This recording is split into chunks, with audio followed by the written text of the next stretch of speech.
Hi, I'm back to do a little bit more reading from the book The Gaslight Effect by Dr. Robin Stern. And I'm actually still on chapter 1, and we're going to read Understanding the Gaslighting. All right, and before we read 3 different people's situations, and they're just going to go over that right now. Katie, Liz, and Mitchell have one thing in common. They're all suffering from the gaslight effect. The gaslight results from a relationship between two people.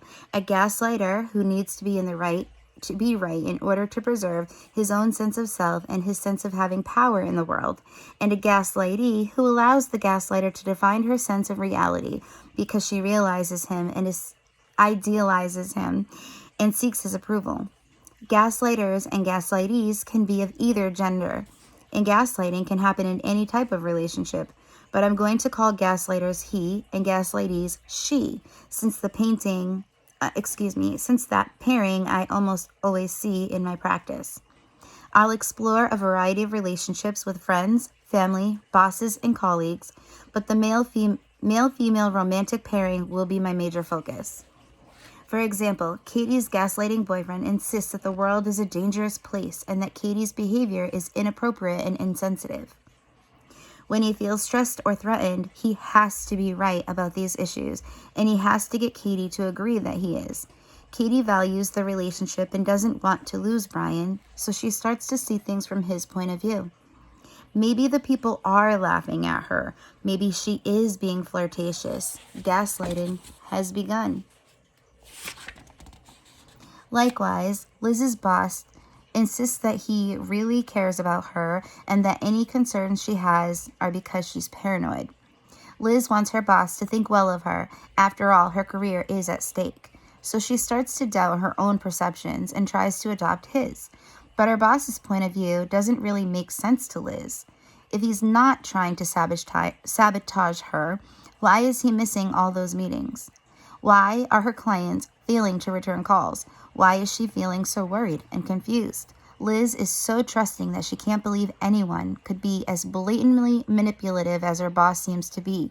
She has to be doing something that warrants this terrible treatment.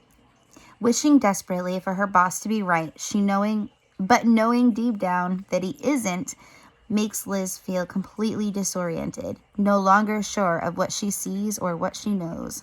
Her gaslighting is in full swing. Michelle's mother insists that she's entitled to say anything she wants to her son and that he is being rude if he objects. Mitchell would like to see his mother as a good, loving person, not as someone who says mean things to him. So when she hurts his feelings, he blames himself, not her. Both Mitchell and his mother agree. The mother is right and Mitchell is wrong. Together, they are creating the gaslight effect. Of course, Katie, Liz, and Mitchell all have other choices.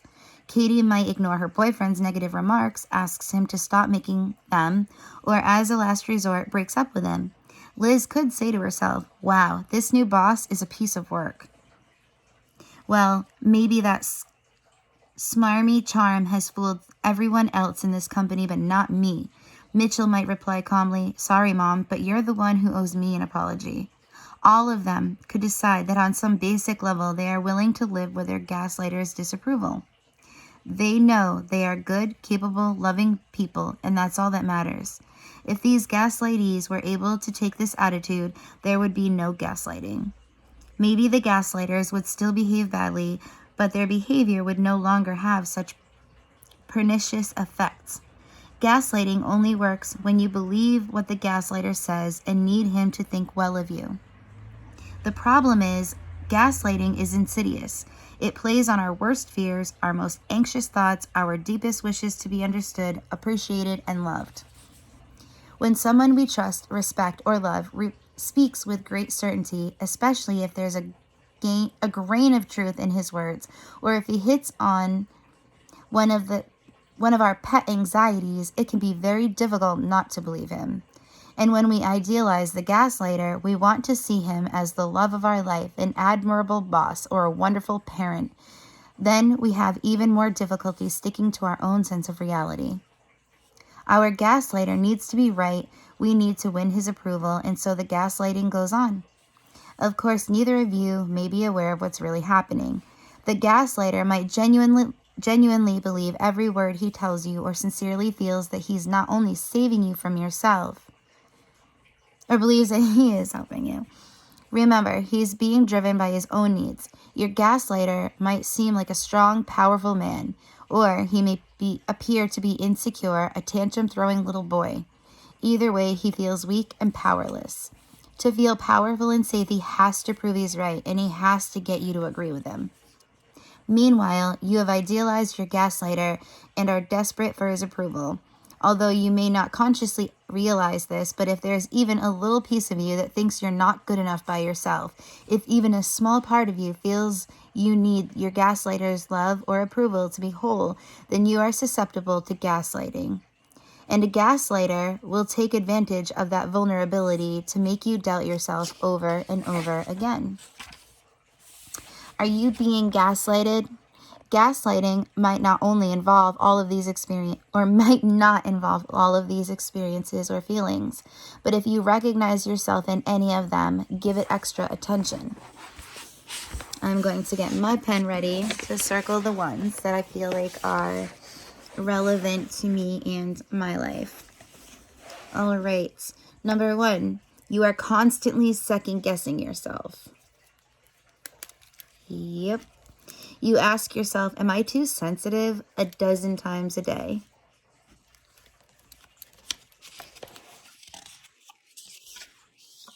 You often feel confused and even crazy at work.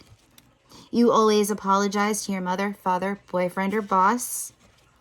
You wonder frequently if you're good enough, a good enough girlfriend, wife, employee, friend, or daughter. You can't understand why, with so many apparently good things in your life, you aren't happier. You buy clothes for yourself, furnishings for your apartment, or other personal purchases with your partner in mind, thinking about what he would like instead of what could make you feel great. You frequently make excuses for your partner's behavior to friends and family. You find yourself withholding information from friends and family so you don't have to explain or make excuses. You know something is terribly wrong, but you can never quite express what it is, even to yourself. You start lying to avoid the put-downs and reality twists. You have trouble making simple decisions. You think twice before bringing up certain seemingly innocent topics of conversation. Before your partner comes home, you run through a checklist in your head to anticipate anything you might not have done that day. You have the sense that you used to be a very different person, more confident, more fun-loving, more relaxed. You start speaking to your husband through his secretary. I think I need glasses. So you don't have to tell him things you're afraid might upset him. Maybe not that, but I've made videos that I wanted to send people that I needed them to digest before being able to react with emotion. So, number 17, you feel as though you can't do anything right. 18, your kids begin to protect you from your partner. My kids feel as though they need to protect me from the toxic people in my life sometimes. You find yourself furious with people you've always gotten along with before. And 20, you feel hopeless and joyless. How I discovered the gaslight effect. I've been a therapist in private practice for the past 22 years, as well as a teacher, leadership coach, consultant, and fellow at the Woodhull Institute for Ethical Leadership, where I help develop and facilitate trainings for women of all ages. In these domains, I constantly encounter women who are strong, smart, successful. Yet I kept hearing the same story. Somehow, many of these confident, high-achieving women were being caught in demoralizing, destructive, and bewildering relationships.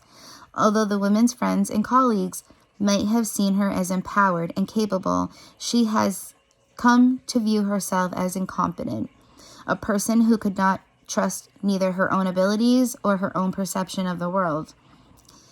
There was something sickeningly familiar about these stories, and gradually I realized that not only was I hearing them professionally, but they also mirrored experiences my friends and I had. In every case, a seemingly powerful woman was involved in a relationship with a lover, friend, or spouse, colleague, boss, or a family member who caused her to question her own sense of reality and left her feeling anxious, confused, and deeply depressed. These relationships were all the more striking because in the other domains, the women seemed so strong and together. But there was always one special person, loved one, boss, or relative, whose approval she kept trying to win, even as his treatment of her went from bad to worse. Finally, I was able to give this painful condition a name, the gaslight effect, after the old movie Gaslight. The classic 1944 film is the story of Paula, a young, vulnerable singer, played by Ingrid Bergman, who marries Gregory, a charismatic, mysterious older man, played by Charles Boyer.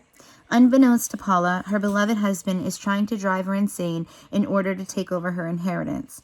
He continuously tells her she's ill and fragile, rearranges household items, and then accuses her of doing so, and most deviously of all, manipulates the gas so that she sees the lights dim for no apparent reason. Under the spell of her husband's diabolical scheme, Paula starts to believe that she is going mad. Confused and scared, she begins to act hysterical, actually becoming fragile, disoriented, the person that he keeps telling her she is. In a vicious downward spiral, the more she doubts herself, the more confused and hysterical she becomes. She is desperate for her husband to approve of her and to tell her he loves her, but he keeps refusing to do so, insisting that she's insane. Her return to sanity and self-assertion only comes when a police inspector reassures her that he too sees the dimming of the light. As Gaslight makes clear, a gaslighting relationship always involves two people. Gregory needs to seduce Paula to make himself feel powerful and in control. But Paula is also eager to be seduced. She has idealized this strong, handsome man, and she desperately wants to believe that he'll cherish her and protect her. When he starts behaving badly, she's reluctant to blame him for it or see him differently. She'd rather preserve her romantic image of the perfect husband. Her insecurity about herself and her idealization of him offer the perfect opening for his manipulation. In Gaslight, the gaslighter is after something tangible.